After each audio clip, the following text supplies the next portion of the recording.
Hi, everybody. Happy Easter egg roll. Have you guys all rolled already? You go push it along with your spoon. So, well, I'm going to make some pasta today. So, we're really always thinking about healthy stuff. So we're going to do a little broccoli rabe pesto. Does anyone know what broccoli rabe is? Does anyone care? It's the grown-ups might. Hey, the kids are like, what? Is that a vegetable? Yes. It's a really delicious vegetable, and it's good for you. So we're going to start off, though. It's not all about the vegetables. We need to have, the fatty, delicious stuff, too. Am I allowed to say that on the White House lawn when we're talking about healthy stuff? I mean, we need to have some flavorful stuff. So we're gonna brown a little bit of sausage, of course, always yum. I always have room for pork products. All right, so a little drizzle of olive oil, and we're gonna add a little bit of spicy sausage in. If you're not a spicy sausage person, you can go ahead and just use regular sausage, sweet sausage. Or if you're not a sausage person at all, you can leave it out. But I don't recommend that. Why? Really? Okay, so we're just gonna let this brown, and while that's happening, I have a pot of boiling water over here that we're gonna add a little bit of salt to. Am I allowed to say the S word here on the White House lawn either? Salt. Hi, I'm Anne Burrell, and I'm inappropriate. I'm using sausage and salt on the White House lawn. Right? All right, so we're going to put our broccoli rabe in, and we're going to put this in and take it out really quickly. What we're doing is kind of cooking this through, but we're taking the bitter part out of it. Broccoli rabe is kind of a really bitter green vegetable, but if you give it a quick little blanch in the water, in some boiling water, and we're going to take it right out, it alleviates a lot of the bitterness, and it becomes a really interesting, delicious flavor. And we're going to puree this. I mean, pesto, when we think of pesto, we usually think of basil, right? And so sometimes we don't always have a ton of basil. So this is another way to go about the pesto world. So we're going to puree this with a little bit of Parmesan cheese and a little bit of olive oil. And there's usually always a nutty factor in pesto. It's not just the Anne Burrell factor, that's the nutty factor today.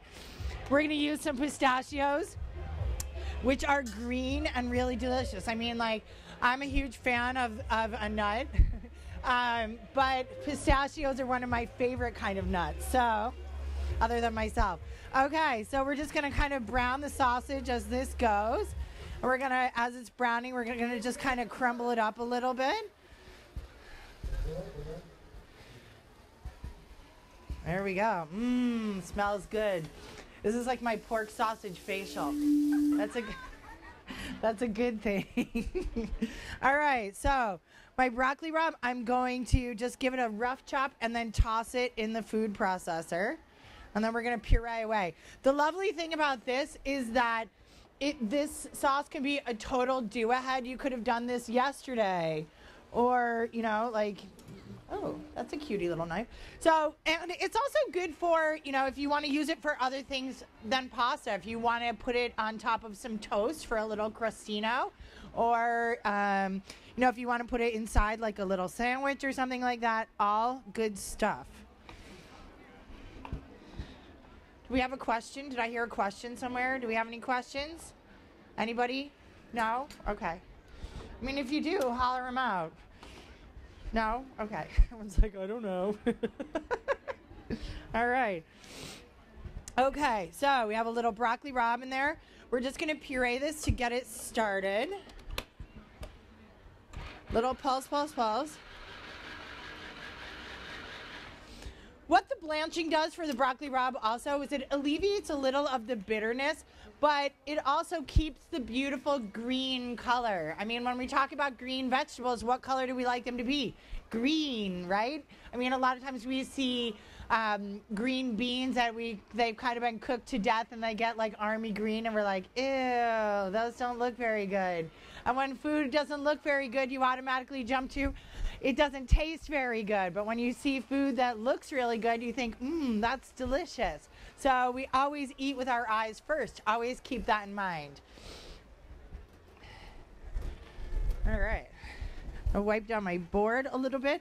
So I have my really yummy pistachios. I'm a big fan of the pistachios, and they're green, so that's going to help with a little green color of our, you know, this is what we call QC, quality control. You have to taste as you go to make sure it's delicious. Because if your food isn't delicious, there's something wrong, right? So if we don't taste it, we don't know if there's something wrong or right. All right, so, woo! My sausage is getting away from me here. All right. All right, so we're just kind of mashing this guy up, letting it go brown. It smells really good over here. Again, I'm continuing with my facial. All right, so we're gonna add a little nuttiness to our pesto. We're gonna add a little bit of Parmesan cheese. You know why? Because it's not easy being cheesy. Oh, right? Cheap jokes, but I'll take them. This is like, you know, my food jokes, you know, like we're not nice to food. Like we beat eggs, we whip cream, you know. All right. So we puree this a little bit more. We're going to stop. We're going to wipe down, brush down the sides, I think.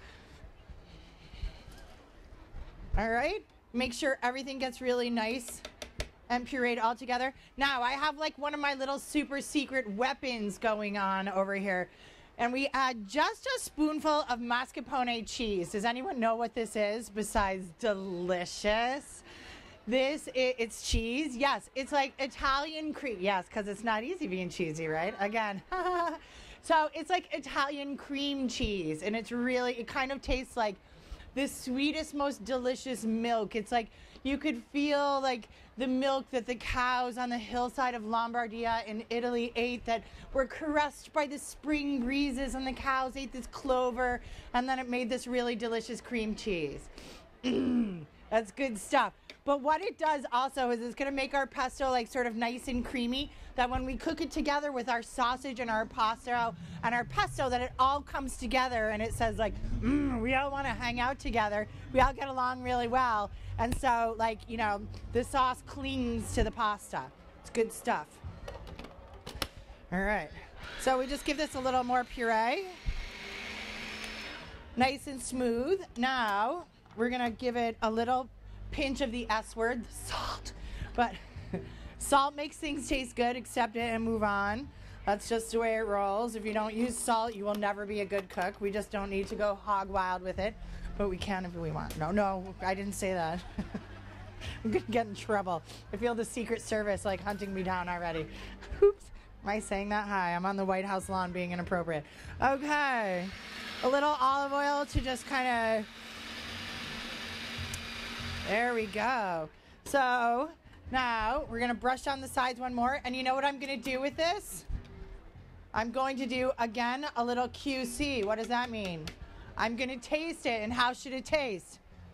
Delicious! Right. How should food taste? Food should taste good. If it doesn't, there's something wrong. And if you don't taste your food and know it's delicious, you're doing the I hope it comes out method of cooking. And that's not the way we roll. We roll like I'm a rock star, so I taste everything and now it's delicious. Oh yeah, I'm doing good stuff. I'm going to puree this a little bit more.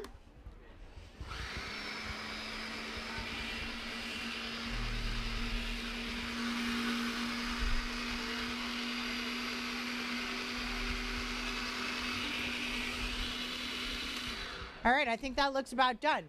So my pasta water, I saved my water that I blanched my broccoli rabe in for two reasons. One, I have the broccoli rabe flavor in here, and we have broccoli rabe pesto, so let's go ahead and just use that flavor.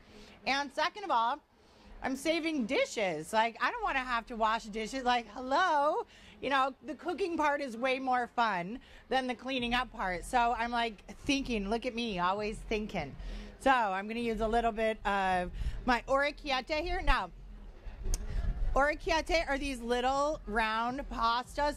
Orecchiette means little ears in Italian. So like, look, we're about the same, right? Don't tell these guys any secrets. They'll hear you. All right, so we're just going to give these guys a little bit of cook in some water. And then we're going to toss it together with our broccoli rabe pesto and sausage. So we have this guy already. All right.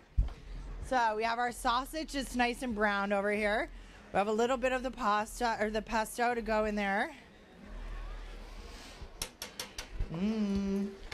Looking good. All right, and then it comes out nice and green, and we have a lot of really yummy flavors going on here. We have the broccoli rabe, which is a really delicious flavor. We have a little bit of spicy sausage. We have the nutty pistachios.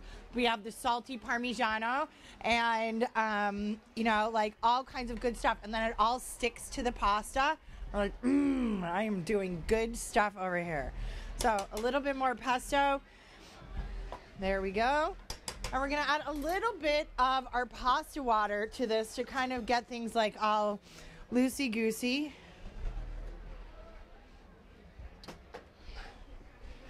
There we go. And then we're gonna cook our pasta together with this sausage and the sauce. That's always like a very important thing when we're cooking pasta.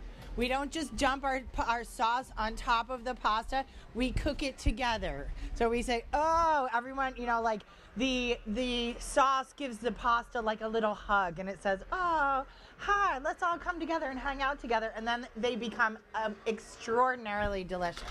So we cook these guys together for a minute. See it get all nice and hot, and then we're gonna put our pasta right in there.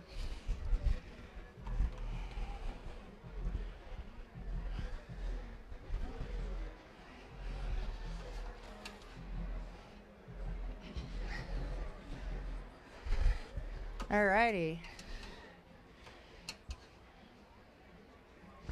Here we go. And then we're gonna cook them together. Woo! Woo! And then we see everybody. Now the idea is with pasta and sauce is that you should have just enough sauce to really cling to all the pasta.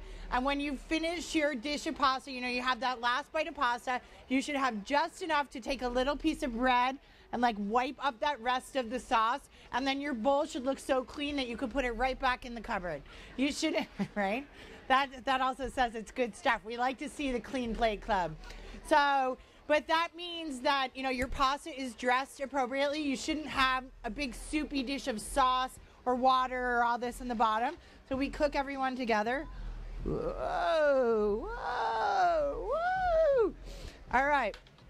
Now, when we see everything coming together perfectly and we're saying, oh, it's all dressed just nicely, we turn the burner off and we finish pasta like this. We add a little tiny bit of Parmesan cheese and a little tiny drizzle of big fat finishing oil, like our high quality olive oil. Just a little toss. And what this does, that olive oil, finishing that makes your pasta so aromatic that when you sit it down in front of somebody, the first thing they want to do is like, oh, that smells so good. So it makes people hungry already, and people dig in and they tell you that you're a rock star. And they're like, all right. And you could say, I've been so busy making this. Oh, I can't possibly do the dishes. Look at me, always thinking again, right?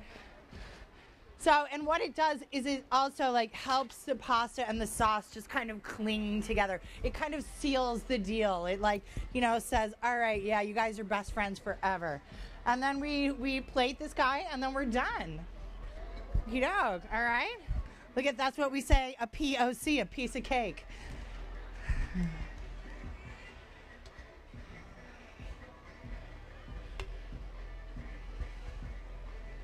All right. There we go. And we, like if we have any crud on the side of our plate, we say, all right, we clean that little guy up, finish it with another little tiny sprinky dink of cheese, and then we say, voila, all finished.